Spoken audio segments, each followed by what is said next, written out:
নমস্কার, আসসালামু আলাইকুম। আমার প্রিয় ভাই বোনেরা, আমরা সবাই এই বিষয়টা জানি।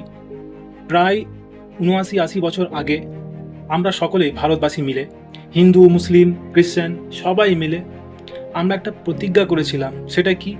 সেটা এই যে ভারতকে স্বাধীন করতে হবে। সেই জন্য আমরা সবাই মিলে, গোটা দেশবাসী মিলে আমরা দেশকে স্বাধীন করার প্রতিজ্ঞা করেছিলাম এবং আমরা এই প্রতিজ্ঞা আমাদের পুরো হয়েছে। ভারত থেকে ব্রিটিশ সাম্রাজ্যকে এখান থেকে যেতে হবে, আমাদের দেশকে ভারতবাসী চালাবে। তো যখন আমরা এই প্রতিজ্ঞাটা আমাদের দৃঢ় হয়েছিল এবং আমরা দিল জানছে যখন আমরা কাজ করেছিলাম সবাই মিলে, তখন আমরা সাকসেস হয়েছি। তাই আজকে আমরা এই ভারতবর্ষে স্বাধীন নিঃশ্বাস নিতে পারছি।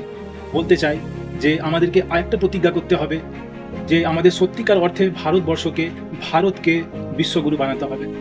তো ভারত বিশ্বগুরু এভাবেই হবে না। আমাদেরকে সংকল্প করতে হবে, আমাদেরকে সংকল্প নিতে হবে যে আমরা নিজেকে পরিবর্তন করি, আমরা নিজেকে ঠিক করি এবং সমাজকে পরিবর্তন করার চেষ্টা করি। এবং আমাদেরকে একটা কথা বিশ্বাস করতেই হবে, দুটো কথা বিশ্বাস করতেই হবে যে আমাদের ঈশ্বর, আল্লাহ, গড, তিনি একজনাই।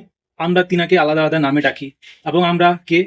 আমাদের জাতি মানব পরিবার, আমরা সকলেই এক, আমরা সকলেই সমান, আমরা সকলেই ভাই ভাই। এই প্রতিজ্ঞা আমাদেরকে করতেই হবে, তবেই ভারত বিশ্বগুরু হতে পারে ভাই আমার, সত্যিকার অর্থে।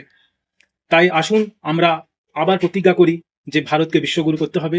তাই নিজেকে পরিবর্তন করব, তাই এবং সমাজকে পরিবর্তন করব। এই দৃঢ় সংকল্প যদি আমরা আবার নিই, ভারত অনেক এগিয়ে যাবে, পৃথিবীর মধ্যে ১ নম্বর আসবে। আমি কেন বলছি যে ভারত এখন বিশ্বগুরু নেই?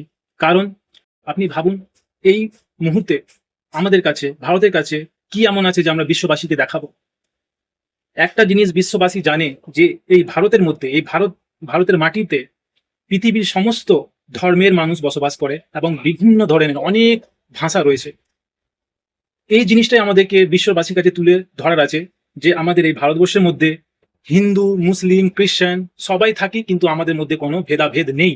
এই জিনিসটাই আমাদেরকে বিশ্ব পটলে ধরতে হবে, আমাদের বিশ্ববাসীকে দেখাতে হবে যে এটাই হলো বিশ্বগুরু। বিশ্ব দেখে চলুক আমাদেরকে, বিশ্ব আমাদের থেকে দেখে শিখুক যে কিভাবে পৃথিবীতে থাকতে হয় সবাইকে নিয়ে।